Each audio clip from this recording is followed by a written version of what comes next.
welcome to another episode of Connect and Convert, the Sales Accelerator podcast, where every week you learn insider tips, insider secrets to grow your sales. I'm Dennis Collins, and as always, I'm joined by my colleague. Say hello, Leah.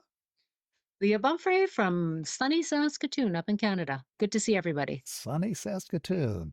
This is going to be a fun episode. We're going to do something a little special. We normally don't do this, but when we do it, it's because we have someone special as a guest. How to win the hearts, money, and loyalty of profitable customers. Wow, that's a big promise.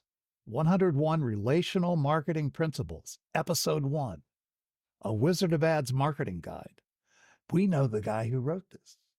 This guy is a colleague of ours. Yes, there it is. That's him. And he's also, no one's perfect, but he's an Aussie. That's okay. Well said. We love Aussies. Well, we'll take him anyway. But I like the way he describes himself. I'm an Aussie. I love a good glass of red. Doesn't every Aussie? I love a joke and I like a laugh. I love spending time with my family and friends. I take my work seriously, but not myself. Ladies and gentlemen, I'd like to introduce to you a man who has decided in his life to make a difference. From down under, the man from down under, Craig Arthur. Hello. Craig. That was certainly a big intro. Thank you very much, Dennis, and thank you, Leah. Well, we're glad you're here. I mean, this, that's tough. We have people in 3 different countries, 2 different continents. I mean, this is that's right. This is hard to arrange. Producer Boomer had to do a lot of stuff to make this work, but I'm glad you're here. Thank you. And Paul might have to put subtitles underneath my my accent so that you can understand what I'm talking about. Oh, we love it. We love it. I'm glad I'm not the only one that's being accused of having an accent today. Well, thankfully, and you spell color the same way as I do, so that's good. I'm glad. Yeah, you guys do have a lot in common. Well, again, I must tell you, Craig, I am fascinated with your book. From the first copy that you sent me back in late 2023, I have just looked at every page. We could do a whole podcast on every page. It's self-contained. It's complete. Yep. We could do a whole podcast on it, but we don't have time for that.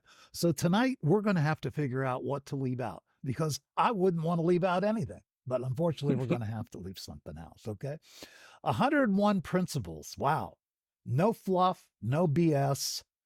1 principle per page. That's what I like. 1 principle per page with bonuses. Ah, yes. Special bonuses. Apply a principle to your business, then pick another. Leave aside what you don't like, what you don't need. Love it. Love it. I would like to kind of start off. Some of our viewers, listeners probably don't know too much about relational and transactional customers. I know the first time I heard that concept, I think from Roy Williams back in the dark ages, I said, wow, that explains a lot. I see your book as kind of a manual for relational marketing. So why don't we start with a definition first? What is relational marketing? What is transactional marketing? Why are they different? Okay, transactional and relational basically come down to, well, if you look at customers, I get my hair cut every 4 weeks for the last 24 years from the one barber or the one hairdresser. Right. I pay more. My wife's always saying, why do you pay so much? And it's like, that is a very relational purchase. I like the guy. I like the way that I get welcomed, the way that I have my cup of tea there, the way that they wash my hair, the way they do everything, and the way I look exactly the same when I come out. 24 years in a row. So I'm willing to pay more because I feel good about this business, and I trust him, and I believe he's the best in the business for me. Now, Sure. That's very much a relational purchase. Now, when I go to the shops and I buy shaving cream, I tend to buy what's on special. Because to me, shaving cream or shaving gel. So I have no feelings towards any particular brand. I'm just looking for, look, they're all going to do the same thing. So I'm just going to buy it on price. I am transactional. We're not just one way or the other. I'm transactional in lots of things and relational in lots of others. I have a Mac, so I'm very much a relational buyer when it comes to computers. There's something that there's. Do you have a Mac, Dennis? Yeah, that's all that I use. That's it. Leah, That's my brand. do you? I'm not talking to you guys. I don't have a Mac. My husband never. He was an IT guy. He's told me all about you Mac people, man. Now that I know that, I don't know if I can continue. This See, is going to be a We're crisis under of we're conscience here. we're under attack, Craig. We're under assault here. Well, see, we believe we stand for something, and we stand for what Mac stands for, and we're attracted to that. Mac is very much it used to be the one for creatives, the computer for Yeah.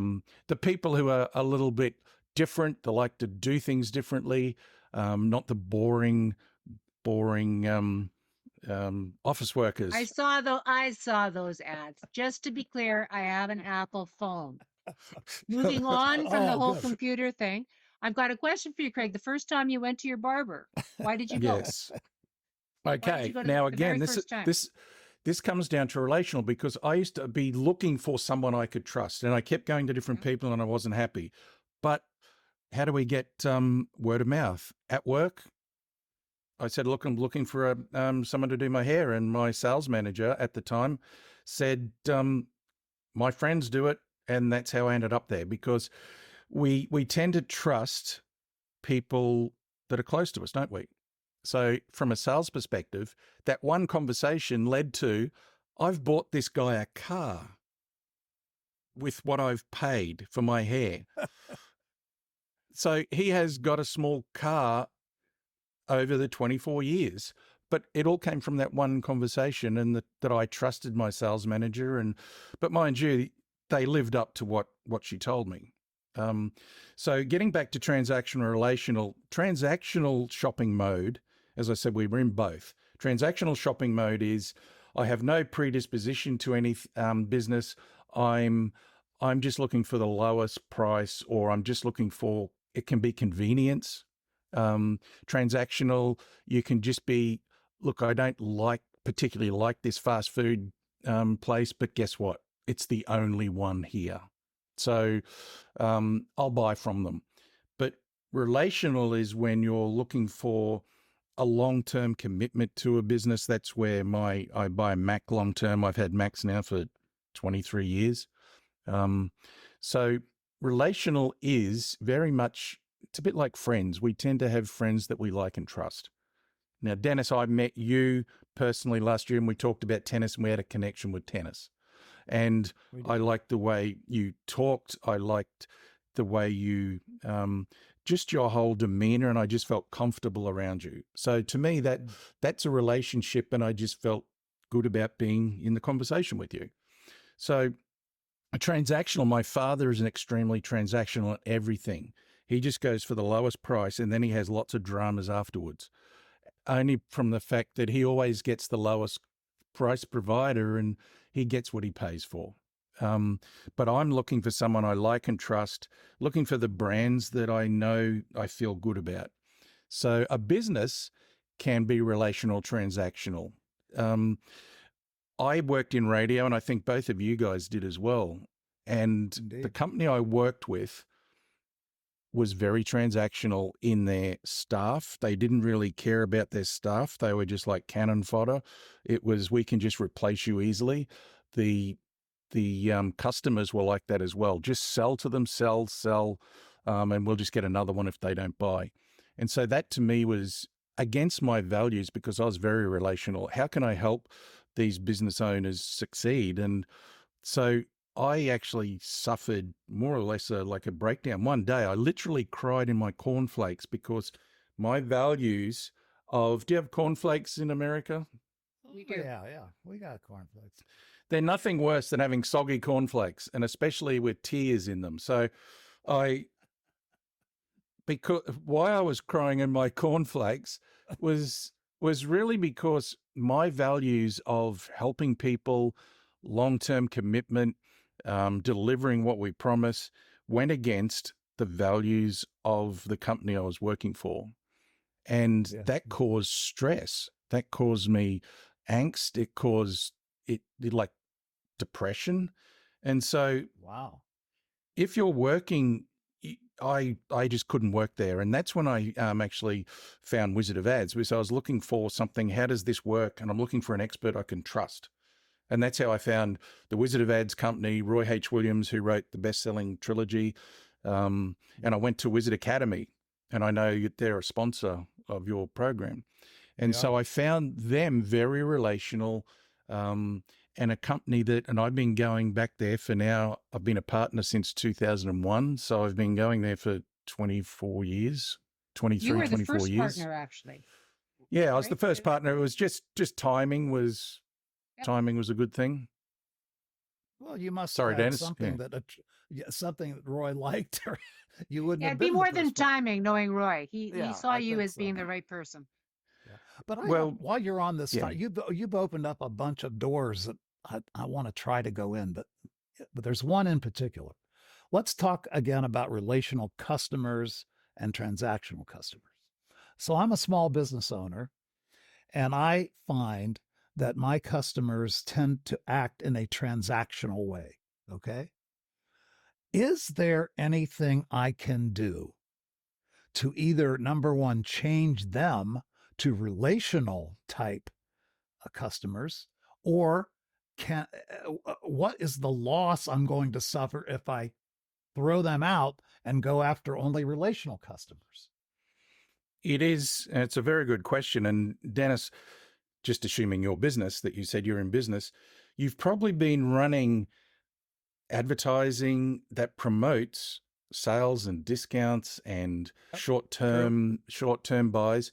So you're attracting the transactional mindset customer because they think Dennis is the business where I can go and get a deal. I can beat Dennis. I'm going to buy this product cheaper than anywhere else, and I don't care whether Dennis is in business next week. I want to win. And so Deals your with Dennis. marketing, that's it, deals with Dennis. So your marketing is attracting these people. Now, if you want to, as I said, we're all relational and transactional in different product categories. But if you change your advertising to start talking in a relational mindset, you'll actually start attracting the people who, I call them profitable customers, because a relational customer is willing to pay full price. Yeah. They're willing to keep coming back and be a regular customer. So a lot of the times it happens that the business owner, the messages that he's sending out or she's sending out are attracting either relational or transactional customers. Look, you can be profitable and do well in both categories. So in Australia, there's lots of electrical, like computer shops, and all they do is just run price product sale type advertising. Is that the same in the States? That's typically. Yeah, we have, I don't know if they do this in Canada or Australia, but here we have a long list of car dealers, automotive dealers. And of course, they're always the biggest. They're the best. They have the most selection. They have this, they have that, they have everything. And these guys are in business, Craig, and they make a ton of money. Do you guys have those kind of ads in Australia? Yeah. Now, what happens, the whole category does it. So they all copy each other. It's a whole category. Yeah, they do. The whole category copies each other. And so they all say, well, this is the way it's done. And a transactional business, and if you're looking at a transactional relational ad, a transactional ad to me is very much about the price, the product, and the business. So we're the biggest, we're the best, and this is the price is very much a transactional because it's not customer focused at all unless you want to attract a customer who wants to get the lowest price. Yeah, you're just talking about yourself. So transactional radio people, we were told to go out and we just had a proposal with, we are number one in this category. We are this, we are that, we are this. And it's all about the company, not the customer. So that's transactional business. They're focused on themselves and they're focused on the product. A relational business and a relational marketing or advertising tends to be people focused. It's focused on creating that relationship. It can be ads that run putting the customer in the ad so that they can see how the product or service is going to solve their problems, but it's making them the star of the ad, or it's talking about the business owners. We call them origin stories, things that all of a sudden people listen and go, wow, that's amazing. I feel good about these people. So that to me is the difference. Most ads in electrical computers and cars tend to be very transactional because they think that all customers are like their mindset. Whereas, no, there is the relational customer. Now, you can cause a problem. I think I don't know the exact details, but wasn't it one of the CEOs of Apple went over to a big, what do you call it, a department store in America, and he tried to bring in relational customers, but if you try and do it too fast, if you've got a lot of transactional customers and you just change overnight, they're going to go, whoa, what's going on? Because they expect sale, sale, sale. And if you take that away, you ask that question, there is a transition, but you'll find that in most categories, by being relational, you'll stand out purely from the fact that everyone else is being very transactional. They just talk about themselves. Indeed. It's a process, right? Like it's a process to get there, especially if you've been doing something else. And I think of the title of your book, you're talking about winning loyalty, winning their hearts. Yes, you can make a living selling transactionally, but that's not where your heart was in writing this book. You're not looking for those kinds of clients to help them. You're looking at the process of let's do this because it's the right thing in the right way, and take it away from just being about an exchange of money, and the cheapest exchange of money, like what your dad experiences. Let's do this in a way where we're loyal to each other, where if I know that you are looking for something, I'm going to give you a shout. And if you are looking for something, you're going to call me because I would do that. Yeah. If I have a problem with plumbing or electrical or air conditioning, I've got a guy. And I only saw a meme the other day. When you get to my age, you seem to have a guy for everything. But I've got a guy for that I trust. And I don't look at price. I don't ask price. I just get him to do it. You do it. You just do it. So the transition, though, is tough. It sounds like if you're a transactional business and you say, gee whiz, I think relational advertising and relational customers is a better way to higher profit, you are going to have a painful period, perhaps. There may be some pain in there. We call it, it is pain. But Dennis, if you want to get fit, or if you want to lose weight, or if you want to do anything, there's pain involved, isn't there? There's like we were discussing tennis. If you want to be very good at tennis, there's a lot of pain and agony and time involved in making that transition to learning how to play. So we call it in Wizard of Ads the chickening out period, which basically is you're running relational advertising, you're running relational marketing, but what happens, you don't seem to see anything happening. And you tend to chicken out when you go, well, it's 2 to 3 months in and I'm not really seeing any difference yet. I'm spending all this money, but they're not coming in. But we always say, look, it's like planting a crop. It's like planting seeds. You don't plant seeds and expect them to pop up the next day. And if they don't come up, you say, well, that's not working. Let's buy some new seeds. You know that things take time. And it really comes down to product purchase cycle is a big thing that a lot of business people don't understand. If you are selling mattresses in your make a deal with Dennis store, it could be 7 years before a person buys a new mattress. Now, naturally, you might have 3 or 4 bedrooms, so they could be buying 3 or 4 in that time, but people are listening to your ads, they're liking your ads, they're hearing your ads, they're feeling good about you, but at the moment, they actually don't have a need for a new bed. So it does take time. Restaurants see things happen really quickly. Why? Because we eat out all the time. And so product purchase cycle comes into that chickening out period. It takes a while for momentum to to happen. But once momentum happens, then it just gets better and better and better. Most people, though, like exercise, like diet, like relational marketing, all pull out because they experience pain and they're not seeing the results they expect quick. I like that, the chickening out period. I think you've explained this as well as I've ever heard it explained, and I appreciate you. You spend a lot of time in the book. For those who are going to run out and get this book, and you should, you spend a lot of time in the book talking about this, and so I highly recommend, because there are 101 principles. We can only talk about a few, but I did want to jump to another one that hit me. It's principle number 1. And there's the book, Profitable Customers. Principle number 1, your North Star, an adventure, the direction you choose. It never moves. It never changes. It's always out of reach. It always drives you forward. You have an interesting story in the book about your North Star. I'd love to hear, I think our listeners and viewers would love to hear that story. And they would also love to hear, what the heck is all this about North Star? Why do you need to have it? How do you arrive at it? Do you look up in the sky and meditate or something? How does that happen? And tell us your story.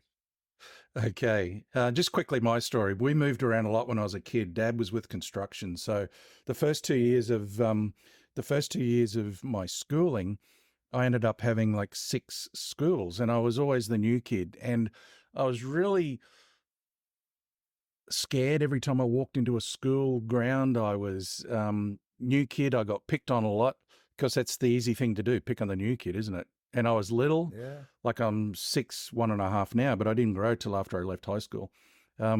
So I was always, because I was picked on, I think that's where I learned empathy and help towards other people, because now when I see other people that need help, you can see in their eyes, just in their manner, that they need help, or they're on the outer. I like to help those people.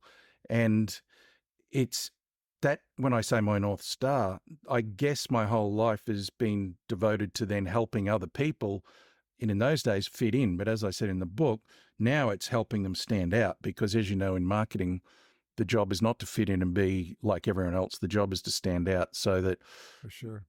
you make it easy for people to select you or to buy from you.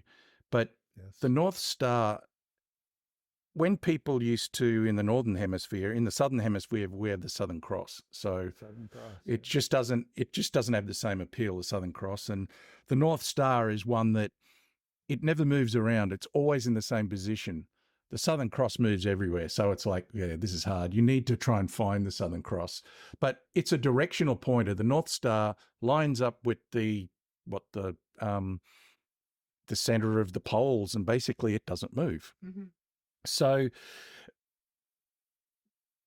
Christopher Columbus and all the sailors used the North Star as a guide, because once you leave the harbor, you leave sight of land. What have you got?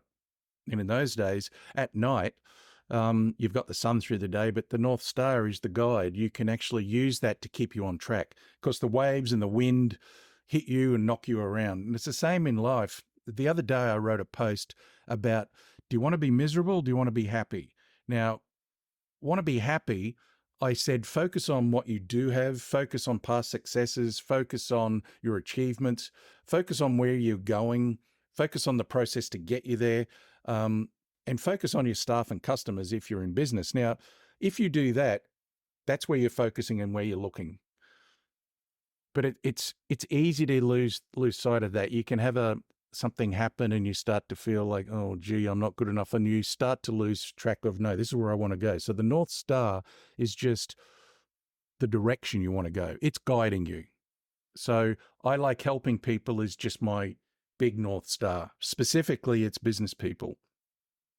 So how does business find its North Star? What's the I'm sure you've done this with many businesses. How do you do that? It really comes down to, I guess, again, the values of the business, what direction does the business owner want to go? because everyone's got a different North Star. Dennis, you're, from listening to your podcast, sales and ethical persuasion, which is, I love that you talk about all the time. That is something that's guiding you, isn't it? To do things ethically. You can do the same, as we pointed out, and I think he pointed out in, how do you pronounce the author of that book, Persuasion? Cialdini. Robert Cialdini, yeah. Yeah. Now, as he said, it's like the Force in Star Wars. You can use it for good or bad. So the North Star is, I'm going to use it for good. And if I'm getting off and starting to lose and go bad, no, I'm going back to that. So you decided to use sales, which a lot of people would probably think, out there, salespeople. Yeah. So you're following the ethical, the do it the right way for the customer, so that, and I listened to Leah where it should be win-win, whereas I think, Leah, you mentioned in a previous podcast, sometimes if you get too close to a client and you're helping them, the radio station might think, oh, you're in their court now. No, it's win-win for both. You can't, you have to have that good relationship. So I think the North Star is, where do you want to go? Now, I don't work with people who want to take it to the dark side. I had one client who they came on board and they were in selling homes, investment properties. And once I did an uncovery with them and started talking to them, I found this is not ethical, or it didn't fit with me. It didn't fit with my values. And I let them go. No. And I thought, I can't help these people, promote these people, if I don't believe in them and if I don't trust like them. So that's, every business person has got their own North Star, basically. And it's not, don't confuse it with a destination. The destination is, if I'm leaving the harbor, I want to get to America. Or if, I want to come to the States, I want to go to Austin to Wizard Academy. That's the destination. But they are similar, but a destination sometimes can be money in business. Whereas a North Star is more value, it's always out of touch. It's always, you can never reach it. That's why it was such a perfect match. The people who are listening and watching and that are attracted to this podcast, and the people that would want to read your book, which is why Dennis and I wanted to interview you.